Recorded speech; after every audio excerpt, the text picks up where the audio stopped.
여러분 안녕하세요. 오늘 우리가 살펴볼 경제 분석은요, 정말 흥미롭습니다.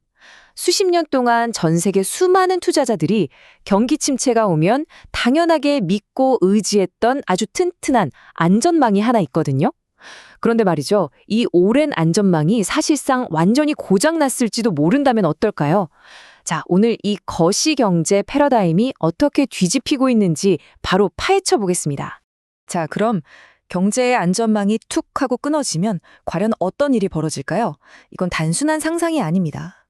아폴로 글로벌 매니지먼트의 수석 이코노미스트 토르스텐 술레이크가 다가올 경기 침체를 두고 던진 꽤나 뼈아픈 경고거든요. 과거에 늘 통했던 편안한 투자 공식, 이제는 다 잊어야 한다는 뜻이기도 합니다. 오늘 우리가 살펴볼 핵심 흐름입니다. 첫 번째, 전통적인 플레이북. 두 번째, 그게 왜 고장났는지. 세 번째, 미국의 적자 딜레마. 네 번째, 인플레이션과 금리. 그리고 마지막으로 투자자를 위한 새로운 규칙까지 하나씩 빠르게 짚어보죠. 첫 번째 섹션입니다. 전통적인 플레이북, 예전에는 경기 침체에 어떻게 대응했는지부터 확인해보죠. 지금 상황을 제대로 이해하려면 과거엔 어땠는지부터 확실히 짚고 넘어가야겠죠? 예전 공식은 참 단순했습니다. 1단계, 경제 성장이 둔화됩니다. 좀 위험해 보이죠? 그럼 2단계에서 연방준비제도, 즉 연준이 구원투수처럼 짠! 하고 등판해서 금리를 확 내립니다. 그리고 마지막 3단계, 금리가 떨어지면서 주식의 밸류에이션 배수가 쫙 확장되는 겁니다. 참 아이러니하잖아요. 경제에 나쁜 소식이 터졌는데 연준이 억지로 개입할 수밖에 없게 되니까 결과적으로 투자자들 지갑은 더 두둑해지는 아주 편안한 구조였던 겁니다. 여기서 잠깐 배수 확장이라는 말이 좀 딱딱하게 들리시죠? 쉽게 풀어서 설명해 드릴게요. 회사에서 실제로 벌어들이는 돈은 예전이나 지금이나 1원도 안 변했는데 그냥 시장 금리가 낮아졌다는 이유 하나만으로 주식이 상대적으로 더 매력적으로 보여서 가격이 껑충 뛰는 걸 말해요. 스레그의 표현을 빌리자면 할인율이 투자자들에게 호의를 베푸는 그야말로 꿀 같은 상황이었던 거죠. 자, 그럼 두 번째 섹션. 이렇게 좋았던 플레이북이 도대체 왜 고장 났을까요? 여기서부터 우리 이야기에 진짜 문제가 시작됩니다. 그렇게 든든했던 구제 사이클이 왜 갑자기 우릴 배신하게 된 걸까요?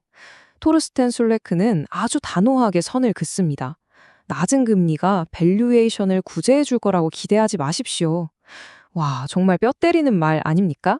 우리가 철석같이 믿고 있던 옛날의 그 구조대는 이제 공식적으로 철수했다는 뜻입니다. 세 번째 섹션, 미국의 적자 딜레마입니다. 정부의 재정 상태가 과부하에 걸렸다는 얘기죠. 이 모든 사태의 가장 근본적인 원인, 바로 감당하기 힘들 정도로 불어난 미국 정부의 재정 상태입니다. 현재 미국 정부는 그야말로 엄청난 재정 적자에 시달리고 있거든요. 전설적인 헤지펀드 창립자 레이 달리오 같은 분들도 이 상황이 얼마나 위험한지 거듭 경고해 왔고요. 여기서 딜레마가 생깁니다. 보통 경제가 무너지면 우리는 정부나 연준이 앞장서서 구해주길 바라잖아요. 근데 정작 우리를 구원해줘야 할 그 거대한 국가 자체가 빚청구서 갚느나 허덕이고 있다면 과연 우리를 챙겨줄 여력이 남아있을까요? 슬료크의 분석을 보면 상황이 생각보다 더 심각합니다.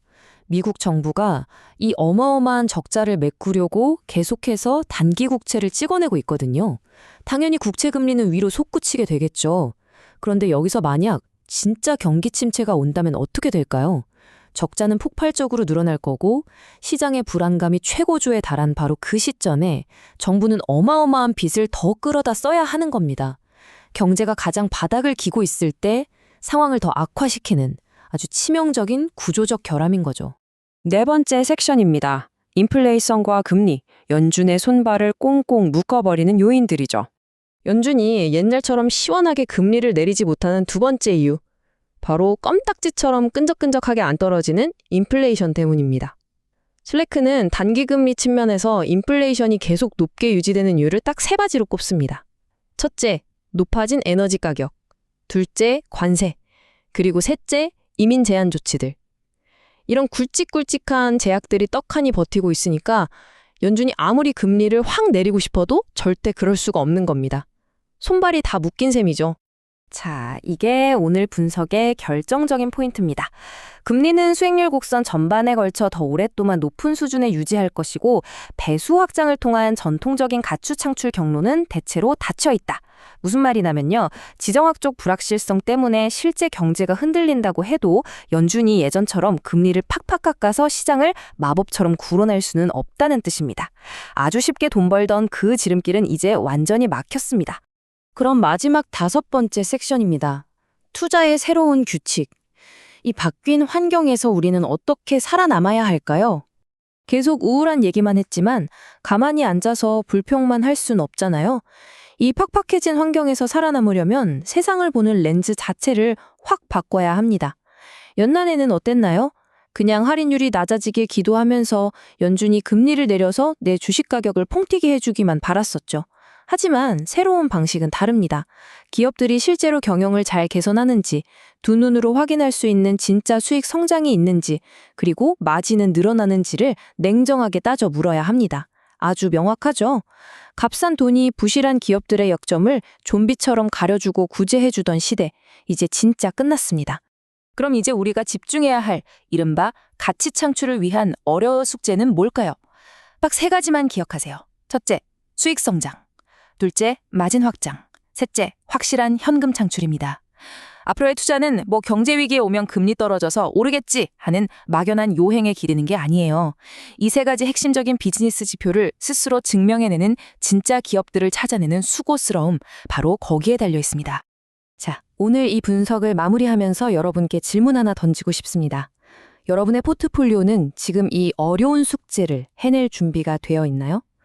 과거에 우리를 포근하게 감싸주던 푹신한 안전망은 이제 치워졌습니다. 오늘 함께 짚어본 이 냉혹한 새로운 현실을 바탕으로 여러분이 투자한 기업들이 진짜로 스스로 가치를 만들어낼 능력이 있는지 한번 냉정하게 재평가해 보시길 바랍니다.